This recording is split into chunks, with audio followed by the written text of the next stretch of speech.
हुजूर अशरफुल फुक़हा वो मुबारक और खुश नसीब शख्सियत है कि जिसने हुजूर मुफ्ती आजम हिंद की बारगाह में सफर व हजर तफरके के साथ मिला करके तकरीबन 28 से 30 साल की सोहबत पाई है। 28 हुजूर अशरफुल फुक़हा ने 28 से 30 साल की सोहबत पाई है। नागपुर की सरजमीन पर शेखुल हदीस बना करके भेजने वाले 19 साल की उम्र में हुजूर मुफ्ती आजम हैं। खुद हुजूर मुफ्ती आजम ने हजरत को वहां भेजा था। बताते हैं सरकार मुफ्ती आजम की बारगाह में बरेली शरीफ में दर्स व तदरीस से फरागत के बाद हजरत उनकी खिदमत में आ जाया करते थे जब पढ़ाई का जमाना था। आपके खास उस्ताद जिसने अव्वल से आखिर तक पढ़ाया वो मुफ्ती शरीफुल हक अमजदी अलैहि रहमतुर रिजवान, हुजूर अहसनुल उलमा जैसे कुतुबे मारेहा की मौजूदगी में, जिसको खातमुल अकाबिर कहा जाता है, ऐसी शख्सियतों की मौजूदगी में जहां सैकड़ों सादात उलमा मशाइख मौजूद थे, उस वक्त मुफ्ती शरीफुल हक अमजदी अलैहि रहमा भी वहां पर मौजूद थे। उर्से कासमी के मौके पर हजरत तशरीफ ले गए। हजरत जब हाजिर हुए अपने उस्ताद की बारगाह में, अचानक कुछ बात ऐसी निकली कि अहसनुल उलमा की मौजूदगी में आंखों से आंसू जारी हो गए हुजूर मुफ्ती शरीफुल हक अमजदी के, और फरमाने लगे बाखुदा, वो तो ऐसे जज्बात वाले थे भी, फरमाते हैं बाखुदा, मेरा खुदा अगर मुझसे कयामत में पूछेगा कि शरीफुल हक तू क्या लाया है, तो मैं इस मुजीब अशरफ को पेश करूंगा, मैं इस मुजीब अशरफ को पेश करूंगा। हुजूर मुफ्ती आजम की बारगाह में फरमाते मैं खिदमत के लिए जाया करता था। एक बार हजरत कुर्सी पर तशरीफ फरमा थे, उलमा की जमात थी, बहुत सारे लोग मिलने के लिए बैठे थे, और मैं हजरत को पंखा उड़ा रहा था। पुराने जमाने में जो हाथों से पंखा उड़ाते थे, तो पंखा में हजरत को उड़ा रहा था। हजरत की टोपी कुर्सी से ऊपर, इतना कुर्सी तो पीठ आधी पीठ तक की थी और उसके ऊपर का हिस्सा बाहर निकला हुआ था। पीछे से पंखा झेल रहा था और बातें चल रही थी उसकी कि कोई सिफारिश लेकर के आया था हजरत की बारगाह में मुफ्ती आजम के पास कि हुजूर फला आलिम दीन है, इतना अच्छा मसलक का काम करते हैं, ऐसे पाबंद है, ये है वो है, तारीफ करके कहने लगे कि हजरत इनको अगर आप खिलाफत से नवाज दें तो बड़ी करम की बात होगी। हुजूर मुफ्ती आजम ने जैसे ही बात सुनी जलाल में आ गए। जलाल में इरशाद फरमाते हैं क्या लोगों को हो गया है, बस खिलाफत खिलाफत के सिवा कोई दीन की खिदमत होती ही नहीं है। ऐसे जलाल के आलम में खिलाफत तो ऐसे ही देने की चीज है, ये हजरत के अल्फाज थे। खिलाफत तो क्या ऐसे ही देने की चीज है, ये जलाल का आलम था। कहते हैं उसी असना में हजरत फरमाते मैं पंखा उड़ा रहा था, मेरा पंखा गलती से हजरत की टोपी में लग गया। अब जलाल का आलम था, हजरत ने टोपी पर जैसे ही पंखा लगा है, हजरत ने फौरन फरमाया मुफ्ती आजम हिंद अलैहि रहमतुर रिजवान ने कि मुजीब अशरफ इधर आओ।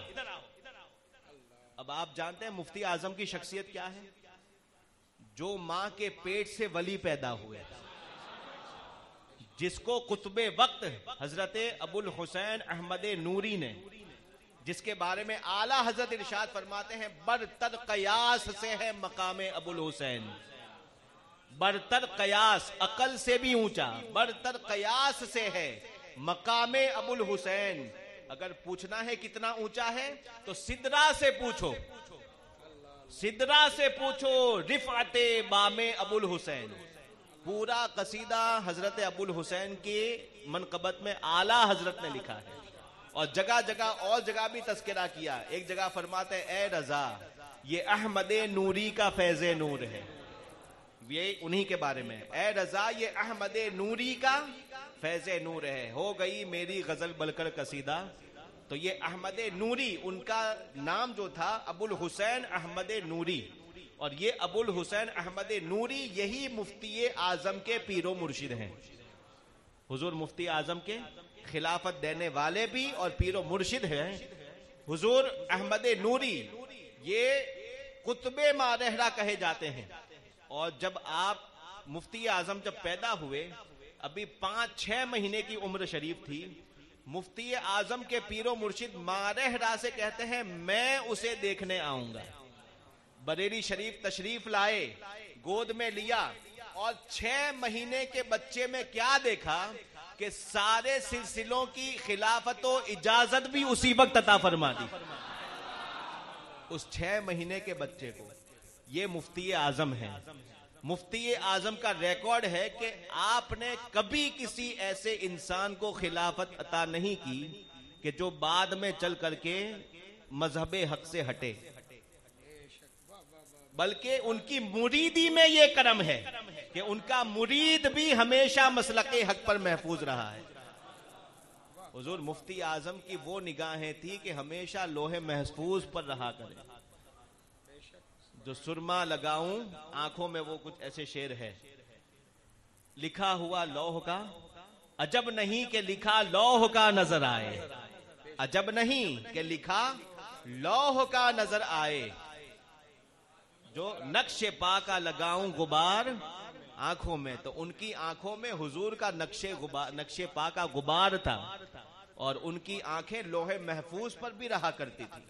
वो मुफ्ती आजम जब हजरत का पंखा आपके टोपी में टच हुआ, लगा, जलाल में फरमाते हैं इधर आओ मुजीब अशरफ, बैठाया और अभी खिलाफत से इनकार किया है, डांटा है। वो जलाले बारी का रंग है, वो जलाल और इताब का रंग था। अब देखो इधर उसी जलाल के आलम में बुलाया भी, इरशाद फरमाते हैं वुजू है। हजरत ने डरते हुए अर्ज किया कि जी हुजूर वुजू है। जैसे ही कहा वुजू है, फरमाया हाथ बढ़ाओ। उलमा व मशाइख की मौजूदगी में हाथ बढ़ाओ, हाथ बढ़ाया। हाथ बढ़ा करके कहते हैं मैंने मुजीब अशरफ को 17 सिलसिले जो मुझे हासिल हैं सबकी खिलाफत और इजाजत अता फरमाई। ये अशरफुल फुकहा की जात है। तो किसी और का अगर सिलेक्टेड हो ना तो बाद में कुछ गड़बड़ हो सकती है। ऐसों का जो सिलेक्टेड हो वो खुदा रसूल का सिलेक्टेड होता है। तो ये हजरत की जात, एक तरफ जलाले बारी का रंग देखो और एक तरफ फिर जमाले बारी का रंग देखो। जब गैर आए और जब शरीयत के खिलाफ काम हो तो जलाल का अंदाज होता है, और जब अपनों की बात आए तो जमाल का अंदाज होता है। पूरी जिंदगी हजरत को हुजूर मुफ्ती आजम हमारे मौलाना कहा करते थे। अल्लाह ताला उनके फैजान और करम से सबको माला